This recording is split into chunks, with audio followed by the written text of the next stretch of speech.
शासकीय rail police ने Barauni Gondia express train में यात्रा के दौरान चोरी हुई पिस्तौल, नगद राशि मोबाइल को बरामद कर आरोपी को गिरफ्तार किया है। बताया गया है कि 1 मार्च 2025 को उसलापुर से शंकरगढ़ के बीच एक नीले कलर का बैग चोरी हुआ था, जिसमें 7.5 mm पिस्टल मैगजीन, एक मोबाइल सहित नगद राशि मौजूद थी, जिसकी शिकायत फरियादी के द्वारा रेलवे पुलिस में की गई थी। मामले की तहकीकात में पुलिस ने मोबाइल के लोकेशन के माध्यम से पकड़े गए एक व्यक्ति से पूछताछ की, तो संदेही ने बताया कि उसे एक अन्य व्यक्ति के द्वारा यह मोबाइल बेचा गया है, जिसके बाद पुलिस ने बिलासपुर व छत्तीसगढ़ के जांजगीर छापा में आरोपी की तलाश शुरू की और उसे गिरफ्तार किया। पूछताछ के दौरान उसने बताया कि बरौनी गोंदिया एक्सप्रेस में उसने नीले कलर का एक बैग चोरी किया था, जिसके मोबाइल को उसने एक दुकानदार को बेच दिया था, जबकि नगद राशि को खर्च कर दिया था। रीवा रेलवे पुलिस ने चोरी की सामग्री बरामद कर आरोपी को गिरफ्तार कर लिया है। सर, ये चोरी के मामले में आरोपी को पकड़ा गया, क्या पूरा मामला क्या बरामद जी? ये क्या हुआ था कि ट्रेन बरौनी गोंदिया एक्सप्रेस में ये एक फरियादी दिनांक 3/1/2025 को बिलासपुर से और अपने शंकरगढ़ की यात्रा कर रहे थे, सुनील कुमार तिवारी नाम के। उनका क्या है कि एक बैग था, पिट्ठू बैग नीले रंग का, जो उसलापुर से और अपने शंकरगढ़ के बीच चोरी हो गया था। वो उसलापुर के बाद चलने के ट्रेन के बाद सो गए थे और चोरी हो गया था बैग। और उसकी रिपोर्ट अपने उत्तर प्रदेश प्रयागराज में कायम हुई थी जीआरपी में। बाद में हमको दिनांक 26/1/2025 को जीआरपी थाना रीवा को रिपोर्ट प्राप्त होने पर असल अपराध हमारे यहाँ अपराध क्रमांक 43/25 धारा 305 CBNS का कायम कर विवेचना की गई, जिसमें विवेचना के दौरान श्रीमान SRP कार्यालय जबलपुर से CDR प्राप्त हुआ मोबाइल का। और उसमें बैग के अंदर आपको बता दें एक मोबाइल और एक 7.65 पॉइंट की पिस्टल और 19 कारतूस और 2 मैगजीन और कुछ पैसे, आई कार्ड वगैरह चोरी हुआ था फरियादी का।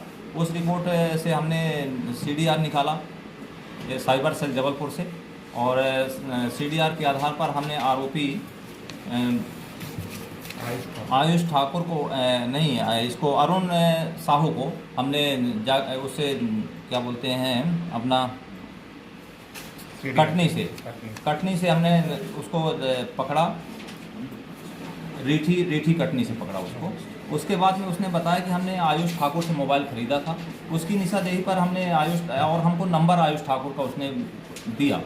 उस सीट का VLR हमने लिया तो आयुष ठाकुर का VLR हमको रायपुर का मिला, जिससे हम पूरी टीम लेकर मैं तत्काल वहां से कटनी से रवाना होकर और बिलासपुर रायपुर पहुंचा, जिसकी फिर पुनः VLR लिया तो मेरे को जागीर चापा का मिला, जो कि ये आयुष ठाकुर की वहाँ ससुराल है। उस ससुराल में रहकर और रायपुर बिलासपुर क्षेत्र में चोरी कर रहा है, ऐसा वो बता रहा है। फिर उससे पूछताछ जब हमने किया तो उसने बताया कि सर मैंने आज से लगभग 2-2.5 माह पहले हमने ट्रेन बरौनी एक्सप्रेस से एक नीले रंग का बैग चोरी किया था सोते हुए यात्री का, जिसके अंदर एक पिस्टल हमको स्टील बॉडी की मिली थी और 19 कारतूस मिले थे और 2 मैगजीनें मिली थी, एक मोबाइल मिला था, कुछ पैसे मिले थे। तो पैसे मैंने खाने पीने में खर्च कर दिया हूँ। मोबाइल मैंने एक अरुण साहू करके लड़का है जो इसका रीठी रंग का, उसको मैंने बेचा हूँ 2000 रुपये में। और पिस्टल मैंने गांगेश्वर उर्फ लक्ष्मण जागीर चापा का ये सेन है और ये बाल काटने का सैलून चलाता है। उससे भी पूछताछ की गई। उसने बताया कि मैंने एक अपने साथी बिंदेश उर्फ पप्पू यादव, जो चापा बरपाली चौक में जिनका घर है, उनको मैंने 22,000 रुपये में बेच दिया था।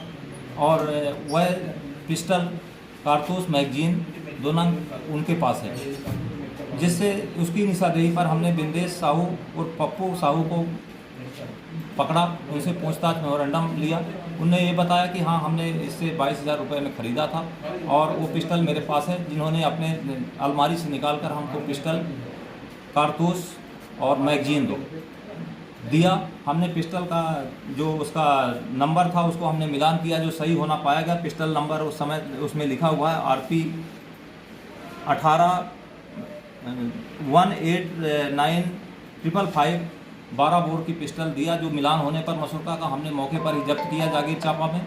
बाद तीनों आरोपी ये छत्तीसगढ़ चांपा के होने से दूसरे प्रांत के, उनको मौके पर गिरफ्तार किया और गिरफ्तार करके ट्रांजिट रिमांड प्राप्त किया न्यायालय से, और आज हम यहाँ पर लेके आए हैं GRP रीवा में। अब इनको हम मुताबिक आदेश रिमांड की समय सीमा पर और JMFC न्यायालय रीवा में पेश कर देंगे। कुछ और घटना स्वीकारी इन्होंने पूछताछ में कोई घटना स्वीकार नहीं किया, इनने यही बात स्वीकार किया है अपने थाने की, और अभी हम इनको पेश कर रहे हैं।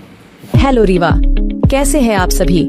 तो अगर आप भी अपने रीवा में फैशन डिजाइन, इंटीरियर डिजाइन या मेकअप का कोर्स करना चाहते हैं तो इंटरनेशनल डिजाइन एकेडमी रीवा आपके लिए लाया है इंटरनेशनल फैकल्टी के साथ 100% जॉब प्लेसमेंट की गारंटी और इंटरनेशनल रनवे के साथ मिलान फैशन वीक जैसे इवेंट एक्सपोजर का मौका, जो आपको इंटरनेशनल मार्केट से कनेक्ट करने में मदद भी करेगा।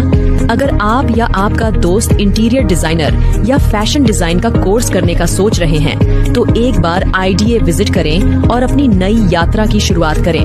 हमारा पता अंगिरा एम्पायर PK स्कूल के बगल में, प्रयागराज रोड, रीवा।